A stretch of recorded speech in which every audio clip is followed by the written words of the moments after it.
Alright, I'm just gonna vent real quick. So I had this gameplay of Dragon Ball Fighterz where I was down to my last fighter, Ginyu, my world famous Ginyu, and I managed to body swap with the opponent's Ginyu, take out the rest of his team, and then body switch back to my original Ginyu and win. And it was really good gameplay, and I wish I could use it as footage, but Dragon Ball Fighterz updated where I cannot view that anymore, and now my video looks like some shitty slideshow. So Dragon Ball Fighterz, it's a really popular fighting game. Hype for it might have died down a little with the 3 Gokus. Actually, I think it's like 4 Gokus right now. But it is still a universally praised game. It's not too hard to get into, but it takes work to master. Recently, Dragon Ball Fighterz just got done with their first season of DLC, and if I had to put money on it, I think they were going to make 2 more seasons of DLC, and then do some sort of Ultimate Edition. When talking about DLC for Dragon Ball Fighterz, it's a hard topic because Dragon Ball is such a huge franchise. So in this video, we're going to run down 50 possible choices for DLC, and to make it quick, I'm not going to really explain who each character is. So a picture of the character will be in the center of the template. On the left side, there'll be a Dragon Ball with a number between 1 and 10. This is to show how likely I think it is this character will be included as DLC in Dragon Ball Fighterz. 1 being horrible, 5, 6 being average, and 10 being perfect. The ball on the right is how much I would personally like to see that character as a fighter. So let's hurry up and start this video. Most likely, I don't think he'll get him because he's part of TN's moveset, but that's what I said about Android 17 and 18, and Android 17 did get in. Makes a lot of appearances in newer Dragon Ball properties, even fighters, but most likely won't make it due to the ties to Xenoverse. I think he's playable in a few Dragon Ball games, but he's not really a fighter. A lot of people want the devil in, but I think Satan would be boring personally.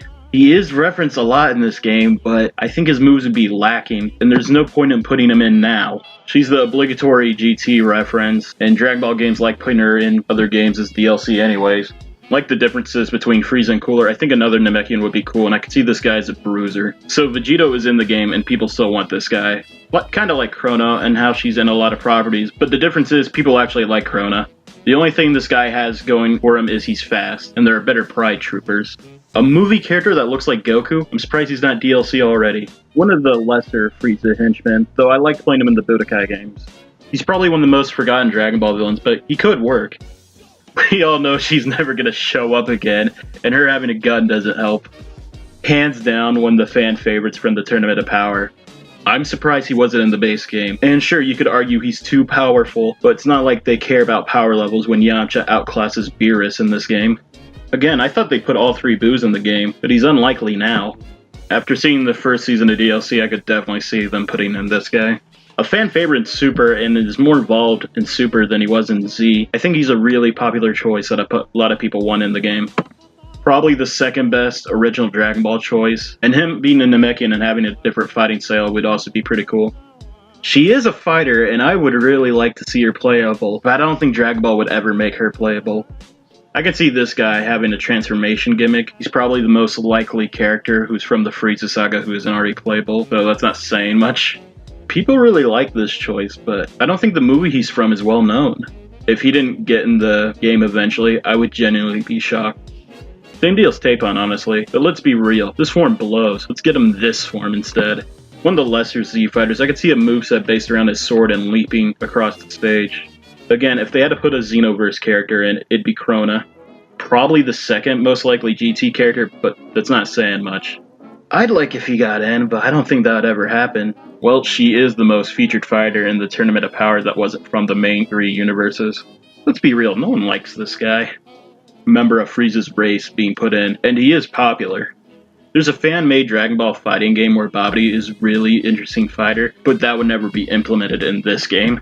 The most likely original Dragon Ball fighter I could think of, and I don't think anyone would mind letting this Goku be playable. A fan favorite, I think the only limitations are a unique moveset for her. I really like this movie and the villain, but he has the same chance as all their movie villains. Dragon Ball Fighterz is her best chance to be in a Dragon Ball fighting game. She could pilot a Meg, and it makes sense. Besides Goku, she is the main character of Dragon Ball, but it's very unlikely. By the way, Afro Bulma is the best Bulma. This guy's on a lot of Most Wanted lists, but I just don't get it, to be honest.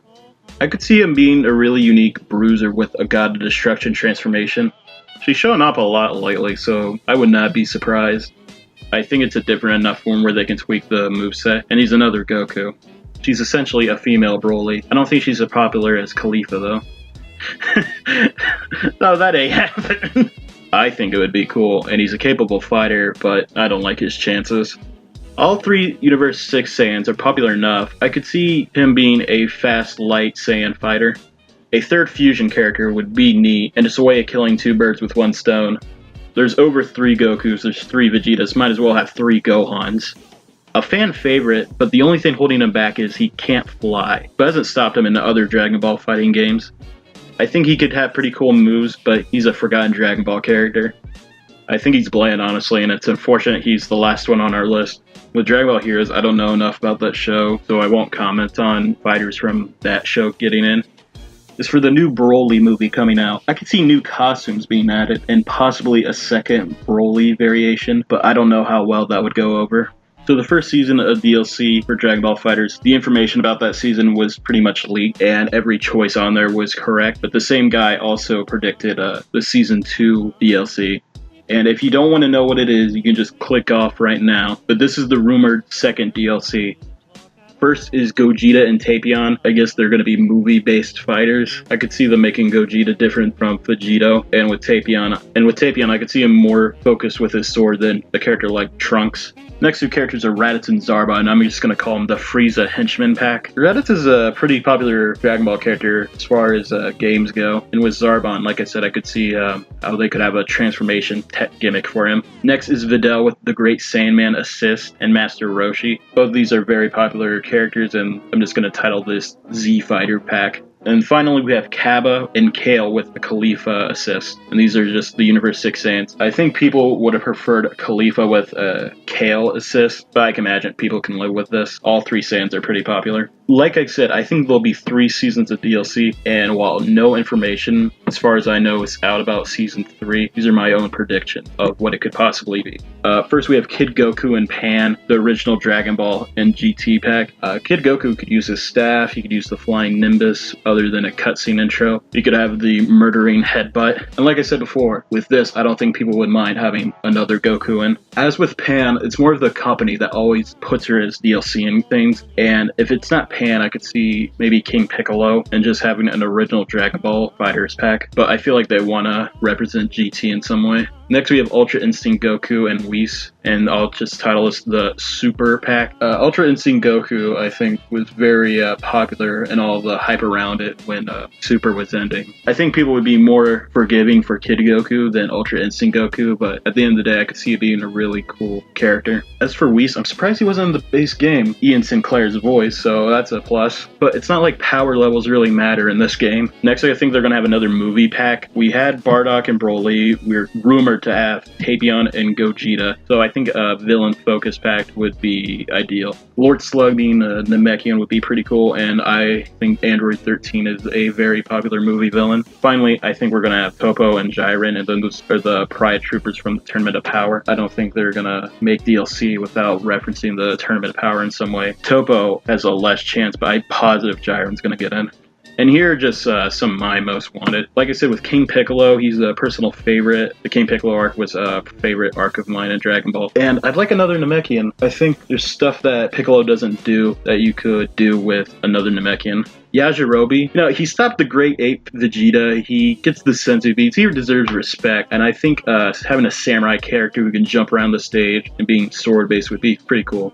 Maybe it's just me, but I think she's the most popular Saiyan out of the 3 from Universe 6. And I think she's a character that could get some fans interested in the game again if she was included. Bulma is so important. She deserves to be playable in Dragon Ball, and I think now is a fantastic time. I think a lot of people would like it, and a lot of people would appreciate it. With Jacko, I just read Intergalactic Patrolman Jacko. He's a capable fighter, and imagine giving him a ray gun would be pretty cool. With his inclusion in Super, he's practically a Z-Warrior by now. So those are my thoughts. Let me know what you'd like to see as future DLC in Dragon Ball Fighterz.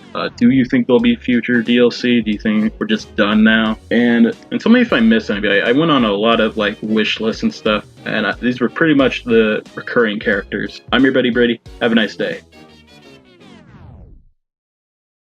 Dragon Ball Super Broly announces Raditz's return. Oh!